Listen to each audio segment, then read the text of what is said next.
Welcome to the Human Capital Innovations Podcast, your go-to source for personal, professional, and organizational growth and development. We hope you tune in often for all things people management, organizational development and change, organizational leadership, and social impact related. Maximize your personal and organizational potential with Human Capital Innovations Podcast.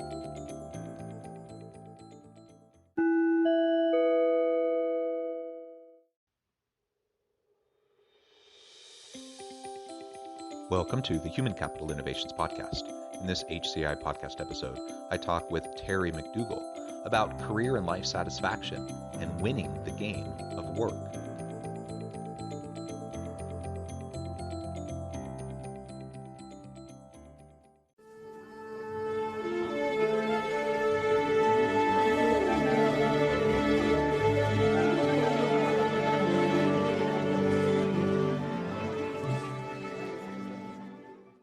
Welcome to the Human Capital Innovations Podcast. Jonathan, thanks for having me. Yeah, it's a pleasure to be with you today. I'm excited to have a really important conversation.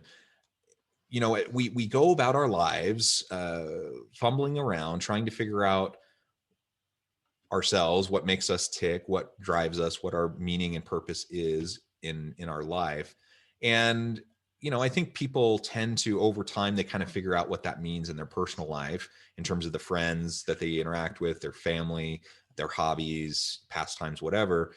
But I'm not sure that always translates over into the workplace. And we spend, you know, so much of our time, our half or more of our waking hours at work. And it's such a big, important part of our identity and our life and what we do. And yet so many people seem completely disconnected from their meaning and purpose at work. And as a result, they're not happy, they're not engaged, they're not productive, and they're just kind of, you know, floating through life and not really engaging in such a way that they were able to capitalize on all of the opportunities that are in front of them. Oftentimes because they're not even fully paying attention to it, because they're just trying to get through their day, trying to get through this job they hate and move on and go home and you know, live for the weekend kind of an idea. So what we're going to be exploring together today is, you know, how can we counterbalance that, seeking career and life satisfaction through the way that we approach work. And you talk about this idea of winning the game of work. So we can talk about that in connection, but you know, it really comes down to knowing who you are, knowing your drivers, knowing what you're good at, and then connecting those pieces so that you can find fulfillment and meaning and purpose. So anyways, that's what we're going to be discussing today. As we get started, I wanted to share Terry's bio with everybody.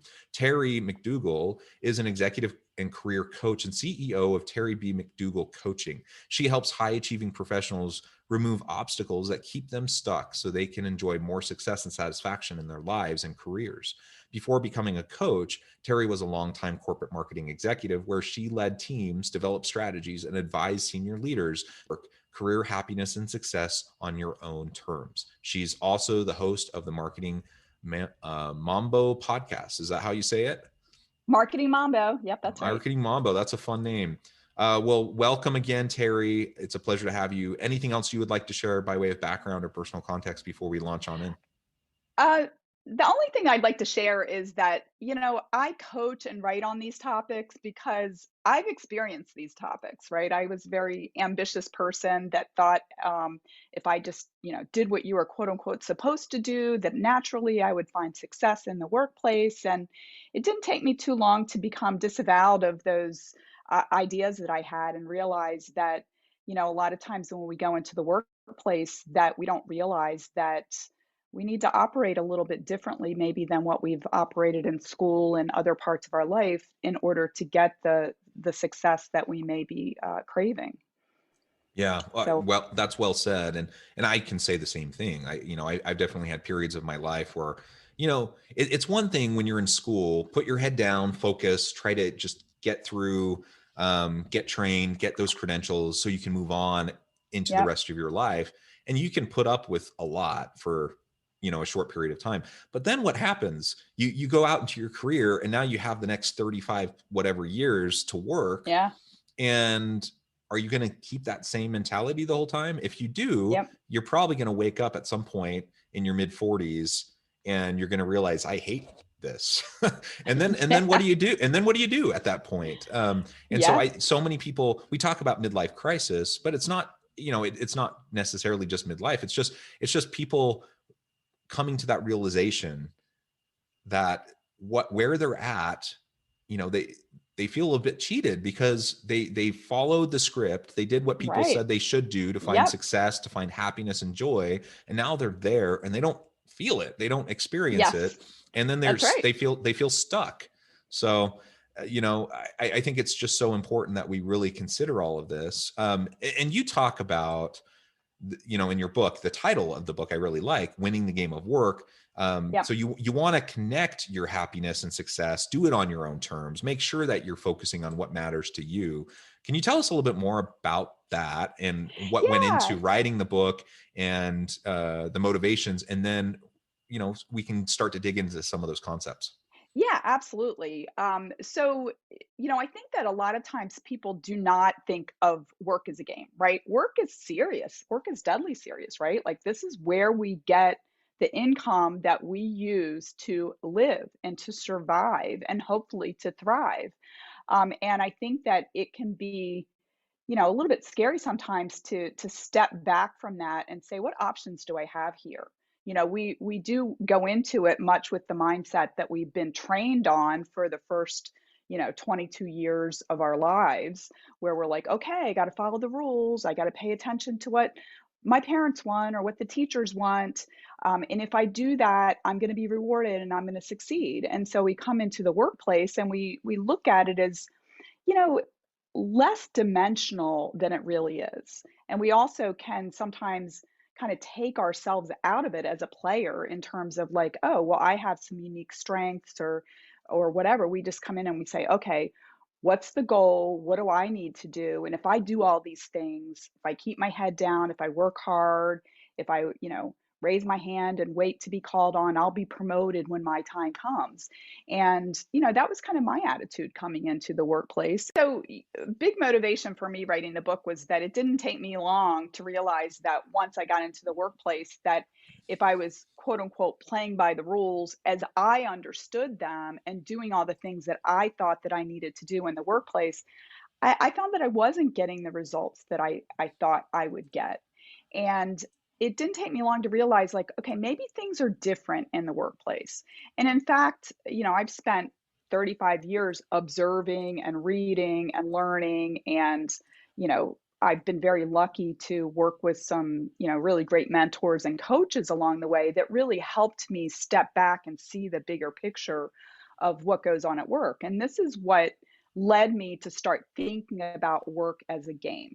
Because I think that what happens a lot of times is when people come into the workplace, they just presume that they know the rules and that, it's like the rules are just the same rules that I've lived my life by and that I've observed in school. And if I was successful there, I'm going to be successful in the workplace as well. And that's a mistake, because, we're all responsible for our own careers.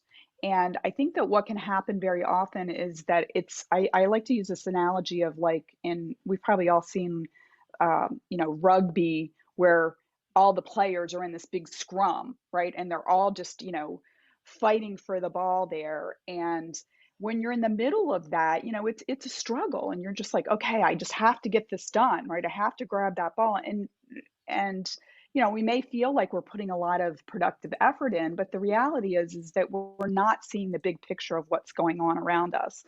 And if we can have the courage to step back from that and to say, okay, well, maybe I'm not going to get the ball right now, but if I step back and I see the whole playing field, I may start to see paths that get me to the goal of what I want to achieve.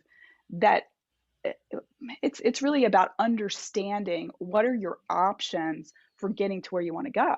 But, of course, that presupposes that you're clear on what it is that you Yeah. want. And it's very important for us to step back and say, well, if work is a game, what does it mean to me personally to win that game? Yeah. And it's different for every person, right? And that's, I've had people ask me like, "Well, what does it mean to win the game of work?" And I'm like, "You know what? That is up to each individual person." And I think a lot of people never stop and think about it. Or they will say to themselves, like much what like I did earlier in my career, I said, "Well, you know, I want to make a lot of money. I want to get to a leadership position, maybe ultimately become a chief marketing officer." But as I started to figure out, how you navigate and how you make impact so that you're rewarded and you move up, I moved up and I kept thinking, well, when I get to the next level, I'll be happy, right? But then you get there and you realize, like, okay, I'm still the same person. I just maybe have an office and make more money and have a higher title, right? So at some point, it's really important to step back and say, personally, what is important to me? And am I in an environment where I can fulfill my purpose for being here? I do feel like for me, I was actually really, really lucky early in my career that I actually didn't have kind of role models in my family because I was the first person in my family to graduate from college. And so, my dad was in a trade union, my mom worked for the post office, so it wasn't like they were like, oh, this is what you do when you go into the corporate world. They just, you know, didn't have to worry about that. But I had a boyfriend in college whose mom had done some career counseling, and she gave me the book, What Color's Your Parachute, when I got out of college. And she said, before you apply for any jobs or interview, I want you to read this whole book and do all of the exercises. And I am so thankful that she did that because I was so anxious just to get a job and just start making money. I could have very easily found myself on this path to, you know, doing well, maybe succeeding in some other career, but not being one that was aligned with who I am as a person. And so I'm thankful that I kind of did that introspection to say, like, what am I good at and what do I like to do and what has meaning for me? And so that set me on this path of eventually getting into marketing. I started out working in a publishing company, but um, the bottom line is that I'm a creative person, and marketing gave me an outlet for me to be who I am and for me to bring my skill set and my strengths to that and get paid for it. But I see with a lot of high achieving people that they're good at a lot of things and they can do a lot of things. It doesn't mean that they like them. It doesn't mean that they find meaning in them. And that's usually when you find people that are just really burnt out and stuck, like you mentioned, the 45-year-old who's like, they wake up one day and they're like, how did I get here? Right? Like I'm successful. I mean, I talk about working with people that are successful but not satisfied, right? Like from anybody would look at them from the outside and say, like, look at you, you work for this great company, you've got this good title, you're making a lot of money, you live in a nice neighborhood, etc. Right? You're going to Hawaii on vacation. You by most people's scorecard, they'd say, hey, you're successful. But they're in the middle of it saying, is this all there is? Right? I don't know if Yeah. I can muster the strength and the energy to go to work on Monday. Right? Yeah. And it's the siren song of, more power, prestige, more money.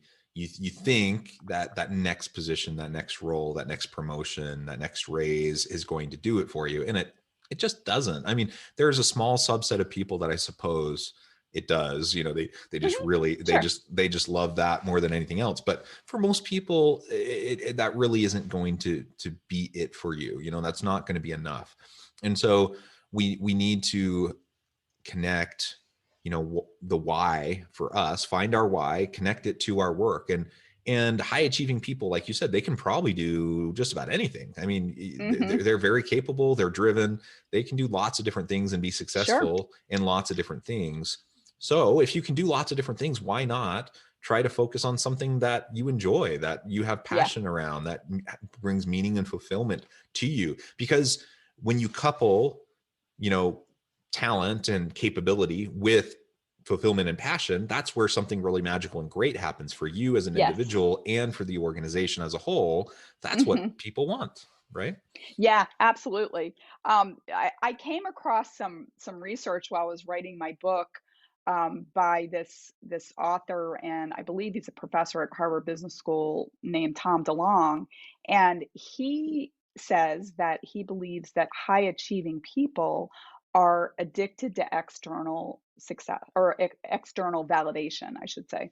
And when I read that, I like, this big light bulb went off over my head, because I thought, this is something that I knew in my gut. And I mean, obviously, because I was driven by it myself, right? Like, okay, I just did this amazing thing. What's next? Right? Like, I want the pat on the back, the atta girl. I want the A. I want the satisfaction of knowing that I did a big thing, right? Um, but it can get to a point where we really disconnect with our own connection to our desires and our own inner wisdom, and we do become addicted, and we're looking for that next big thing. And it makes a lot of sense, and it happens gradually, right? But if you think back in elementary school, like when we get the gold star on our paper, right? And we want more of that, and we get to a certain point where we start to delay gratification, like, oh, I won't go out with my friends on Friday night, I'll stay home and study for my chemistry exam next week, right? But it's worth it to us, because when we get the A on the chemistry exam, we're like, okay, like that, I was giving up hanging out with my friends, which is, that's our desire, right? Like, maybe internally we want to go out and have fun, but the richness of that reward of getting the A, and knowing that, oh, well, this is going to help me get into the college that I want to go to, etc. It just builds on itself, right? And it gets to a point where we finally, maybe get the brass ring, like, oh, okay, I've gotten a great job, a high paying job at this company, but we've become addicted to it, so we continue to look for more and more, of that kind of reward. And it can feel really hollow as we become really successful and we're able to do that, but we're like, why am I not happy about this? Right? And then I also believe that we can start to almost fear that, like, if I'm not driving myself constantly, that I'm going to be a failure, Yeah. and we won't even allow ourselves to explore that gray area. Um, and I've seen it with a lot of people that I've worked with, that they start to think, like, if I don't give 110% all the time, I'm going to fail. I mean, I've literally had people that would say to me, I just got my performance rating, and it was a 5 for the third year in a row, 5 out of 5, third year in a row. But maybe they're working on a project and they're fearful it's not going to turn out as they expect. And I'll say, well, what's the worst thing that could happen if that doesn't turn out? And they'll literally say to me, like, I'm afraid I'm going to get fired. And I think, really? You really think you're going to get fired? Like, you are clearly valued by your organization if they're giving you a 5 out of 5 on your performance rating, but they're afraid to, like, test that territory between, you know, giving everything to work and finding a balance where they have energy left over to explore what they want to do and to explore their purpose and to experience fun and joy and fulfillment.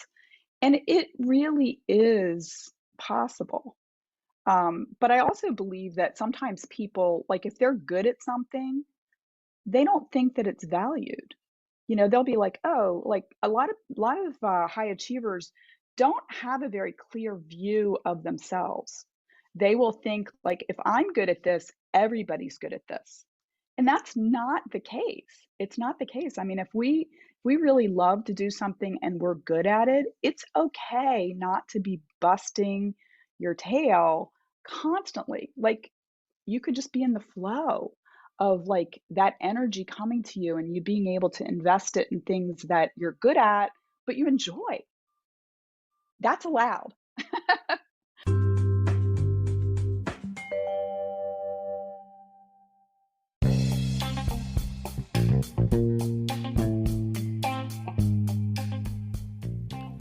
I'm excited to announce the publication of my new book from HCI Press, The Alchemy of Truly Remarkable Leadership: Ordinary, Everyday Actions That Produce Extraordinary Results. Consider how the nature of work has shifted over the past 50 years. With increased globalization, rapid technological advancement, and the shift in economic composition, the average job of today looks very different than the average job of 50 years ago. What will the jobs and organizations of tomorrow look like? Moreover, what does this all mean for organizational leaders? What are the core competencies and capabilities of organizations and their leadership that are prepared for continued disruption and geopolitical and socioeconomic shifts? Regardless of what the future holds, increasingly, leaders need to be socially minded, data-driven, decisive, champions of talent, and disruptors of the traditional notions of leadership, teams, organizations, and work. The Alchemy of Truly Remarkable Leadership will help you to explore your own leadership competencies and capabilities and consider ways to apply and implement them into your workplace and personal life.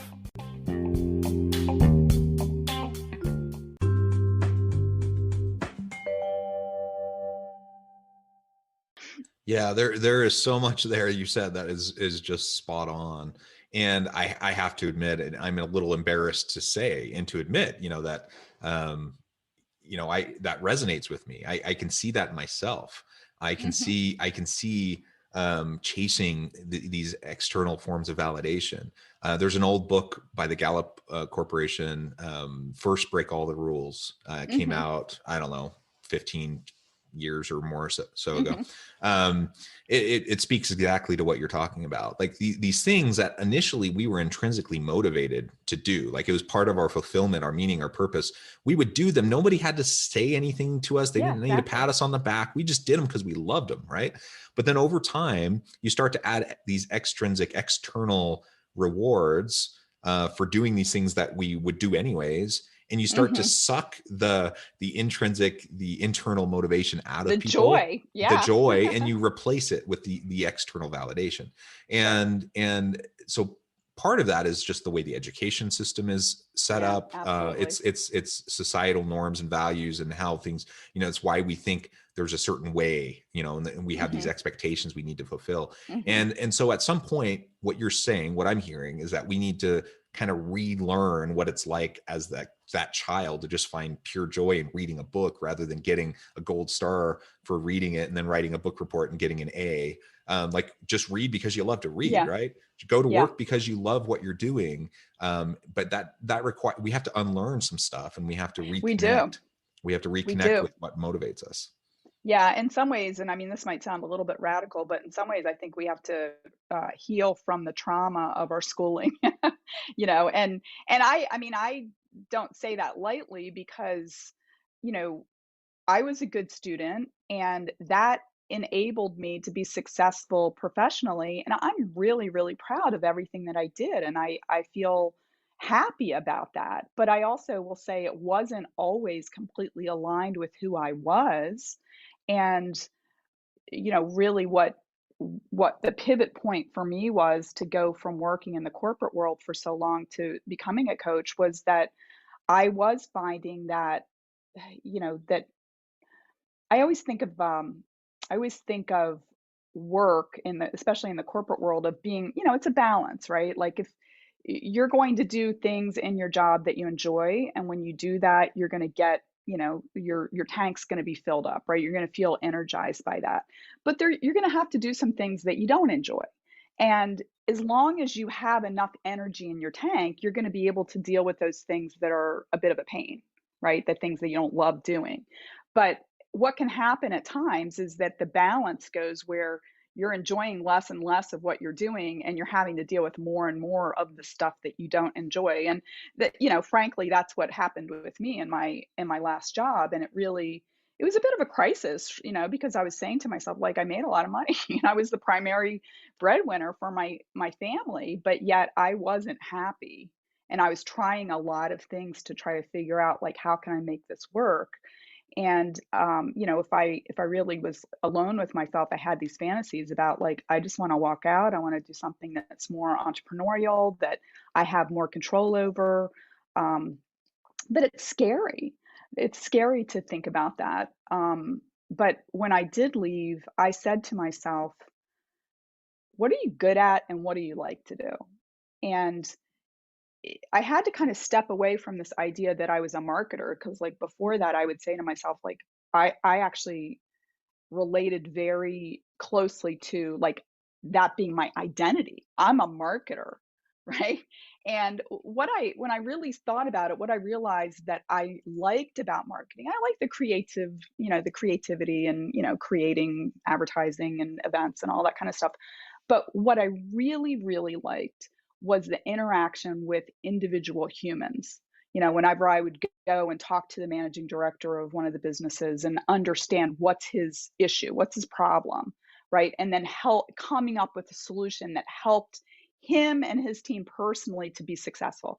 That was super exciting for me. And then when I looked at people on my team and said, okay, well, am I, driving them to reach these goals so that I'll be successful?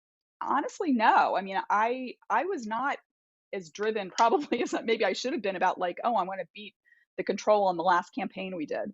I really was like, how can I help you grow in your career? How can I help you interact with your internal clients more effectively? Like, I just love that coaching and mentoring aspect of what I did and consulting aspect of it. And so I started thinking about, like, what would I like to do that feels more authentic to who I am? And it was super scary, honestly, I've used this analogy a lot that, in those times when I started to feel that dissatisfaction really, bubble up where, like, the balance of the fun stuff versus the not fun stuff got, you know, skewed towards the not fun stuff. I felt like I was in, like, one of these skydiving planes, and the doors were open, and I kept looking out and thinking, like, I really want to jump, I really want to jump, but I was really afraid that if I jumped, that I'd just go splat immediately on the tarmac. But I eventually, was courageous enough just to be like, okay, I guess I'll figure it out. Um, and I did, and it's not necessarily easy to start going your own way, but boy, it is so wonderful to feel free and to feel like it's up to me. It's scary sometimes that it's up to me, but it also is good to be able to choose the things that I invest my energy in, um, and to know that, I don't have to worry about anybody else judging me besides myself. Yeah, yeah. And I think, maybe it's been implicit in what we've been talking about, but certainly for us as individuals, we need to focus on it, right? You've already mentioned, like, we can't expect our employer to do this for us. Yeah, We gotta exactly. we gotta figure it out for ourselves. So as leaders, if I want to, leadership's such a burden. Like, you carry a heavy weight Mhm. around with you Yeah. all the time. So it better be worth it. Like, you better enjoy it. The empowering, the coaching, the mentoring, the Mhm. helping develop other people. Like, that's a huge part of what leadership is. And so you better Mhm. enjoy that. Otherwise you're going to find yourself, with a lot of dissatisfaction, I think. So certainly we as individuals, we need to focus on that. But I think as leaders, we need to help our people to take ownership over their own life and their own career, and Yeah. create an environment where they can do that exploration, where they can figure it out. And then we can help and support them, but we can't do it Yeah. for them, right? Right, right. I think it's really important for people to get clear on their own goals, in their career, and to go there, right? Like, if you in your heart of hearts really want something, say it out loud and put a period at the end of it. What I see way too often when I'm working with people is, I mean, coaching is all about understanding, number one, what is the goal? We're not going to be able to get there if we're not clear on the goal. So getting clear on the goal is job one in coaching. And I think in managing your career, it is as well. But so often I'll see people they'll either say, "Oh, I don't know what I want." I believe everybody knows what they want. They just are afraid to say it because they're fearful they won't get it. But even if they do say, "Well, I really want this," they will immediately, many people immediately will pile on, like, the 101 reasons why they can't have it. well, if I get to that next level, to get to the next level, I have to have an MBA. Everybody who's there has an MBA, and I'm 45, and that's too old to go back for an MBA. Like all of the excuses of why they can't have what they want.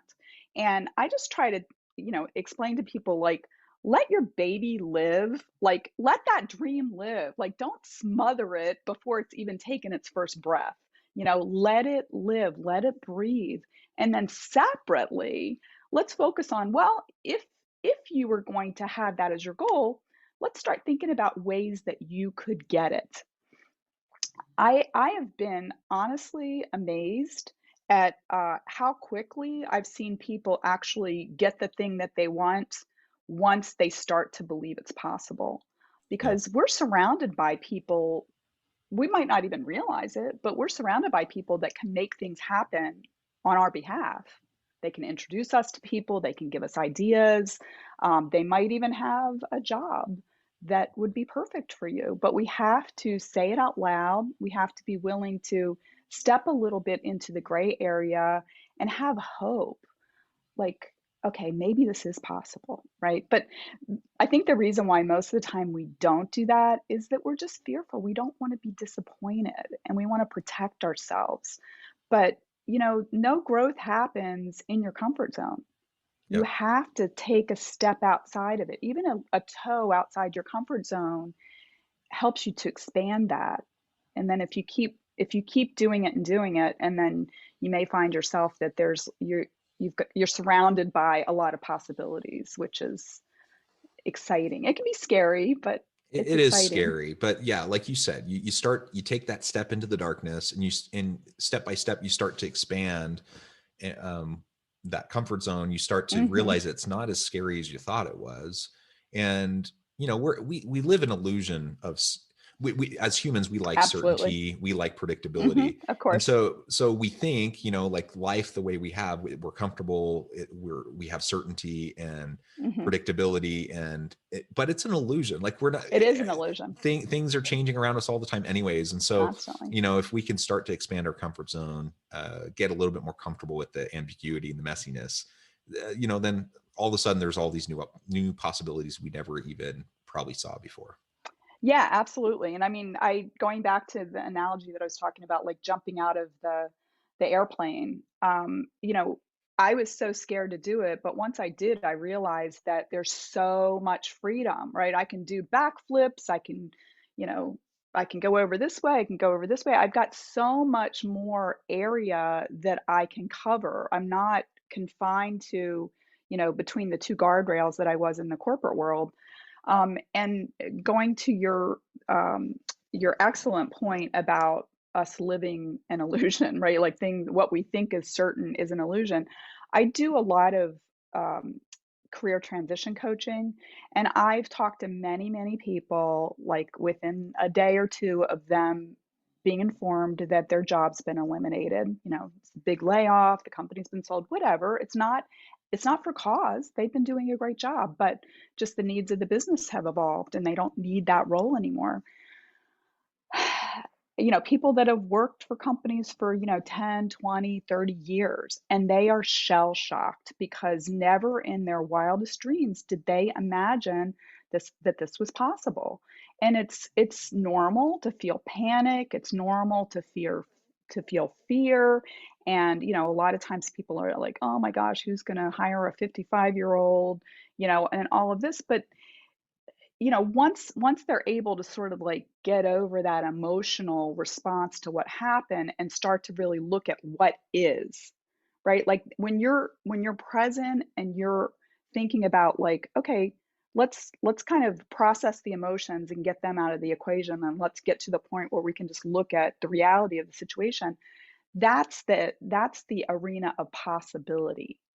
And uh, it's hopeful as well, because I've seen plenty of people. I mean, I've worked with people in their 60s that got laid off and got great new jobs, and sometimes it can happen very quickly. Um, it often requires them to kind of step outside of their comfort zone and, not just sit behind the computer screen and apply to a lot of jobs on LinkedIn, which in many cases have already been filled, by the way. Yeah. Networking, getting out there and, honing their story and starting to talk to people and believe in possibilities, that's where you find the possibilities. Yeah. Yeah. Well, Terry, it has been a real pleasure talking with you today. I think we could continue on and on and on because there's just so much here to explore. But I do appreciate your time, your insights, and sharing with my audience. Before we close, I wanted to give you a chance to share with listeners how they can get connected with you, find out more about your book, your consulting work, your coaching, and then give us the last word on the topic for today. Yeah, well, so you can learn more about me or set up time to chat with me if you're interested in that at my website, terrybmcdougall.com. I'm also interested in getting connected with anybody that would like to get connected with me on LinkedIn. I'm very active out there, and my handle is Terry B. McDougall. If you're interested in checking out my book, it's available on Barnes& Noble and Amazon. And again, the name is Winning the Game of Work, Career Happiness and Success on Your Own Terms. And if you're a marketing nerd like I am, because I spent so many years in marketing, my podcast is Marketing Mambo. It has its own website at marketingmambo.net. And I have conversations with people in and around the world of marketing on their perspectives on the function, on the industry, et cetera. And, even though we talk about marketing, it really is just great connections with smart and interesting human beings.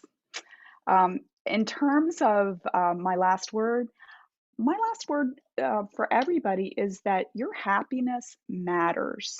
You are put here on earth with unique skills and gifts that only you have.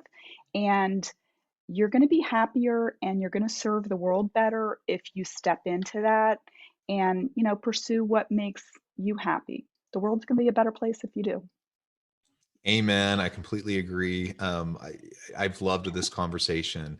Thank you so much for all your insights. I encourage listeners to reach out, get connected, check out the book, check out what Terry and her work can do for you. And as always, I hope everyone can stay healthy and safe, that you can find meaning and purpose at work each and every day. And I hope you all have a great week.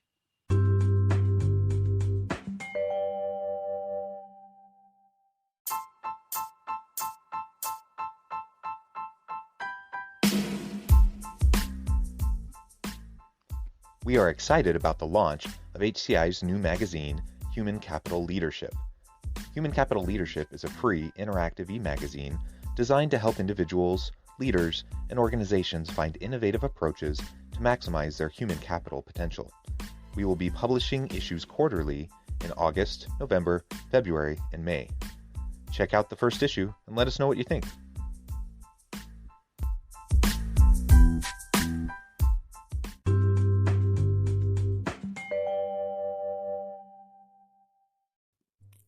Thanks again for joining us for this episode of the Human Capital Innovations Podcast.